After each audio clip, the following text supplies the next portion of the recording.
on the one hand, we can look at the algorithms and the political interests and so forth, but I think that one reason why the public is so easily polarized is because of you could call it a crisis of identity and belonging. If you don't have strong ties to the people and animals and plants and place around you, then you really don't know who you are. You're not rooted, because knowing who you are depends on being known by others. We're not separate individuals. So when we live in an atomized society where people are dependent not on the people around them, and familiar and intimate not with the people around them, but dependent on distant markets, distant people mediated by technology and money, then they don't know who they are. So along comes, it could be a corporate brand, it could be a political brand, it could be some ideology that tells them who they are by defining them in opposition to somebody else.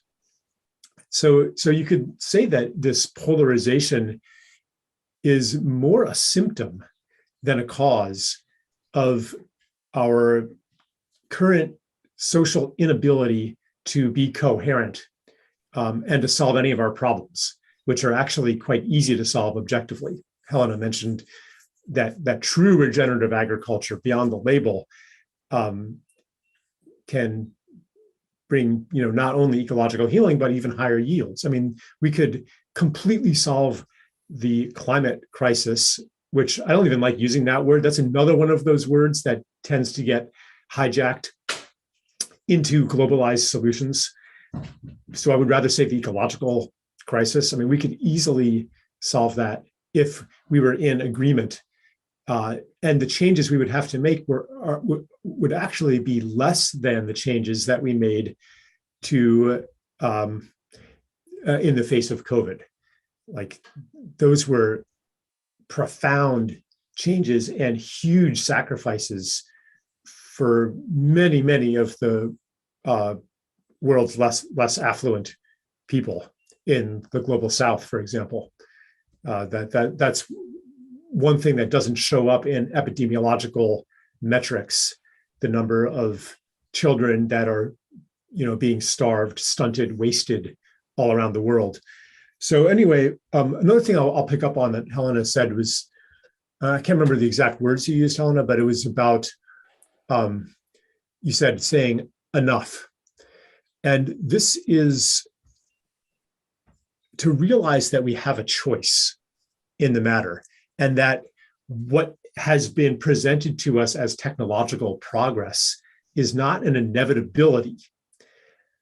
That is fundamental, because the narrative, or even like the mythology of progress, says that whether it's good or bad, it is inevitable.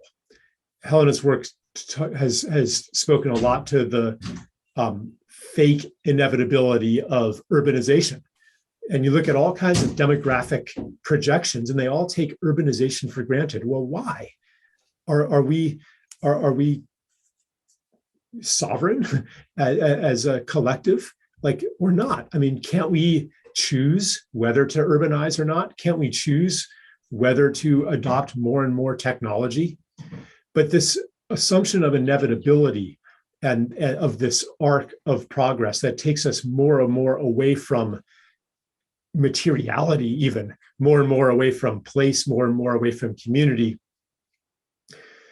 That perception of inevitability and its association with progress, I think that's one reason why the public, and especially progressives, have so easily accepted the social changes in response to COVID, whether it's working from home, learning from home, dating from home, like everything in your little bubble, like that, or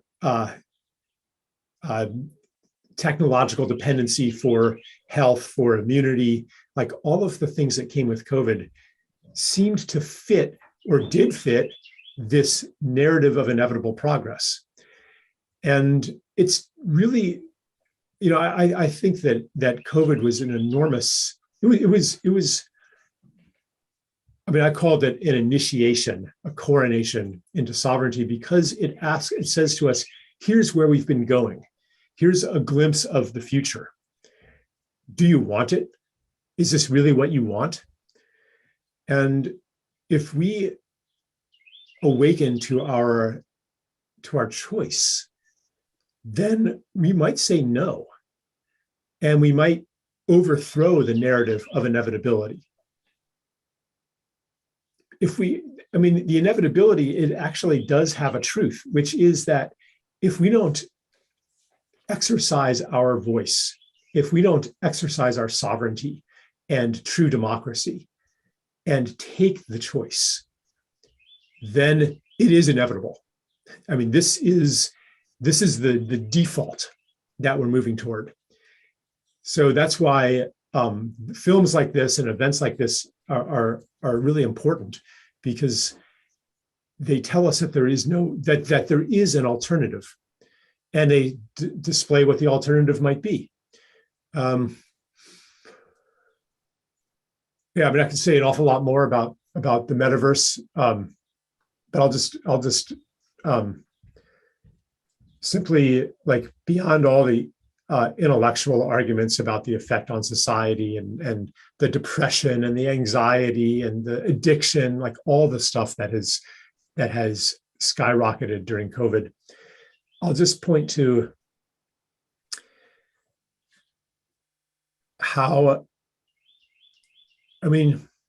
do you feel when you're online all day? Something in the human spirit recognizes that no amount of virtual experiences can substitute for the real thing.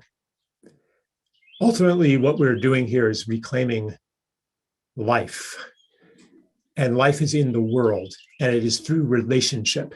It's not separate from the world. I mean, we are incarnate here to be here.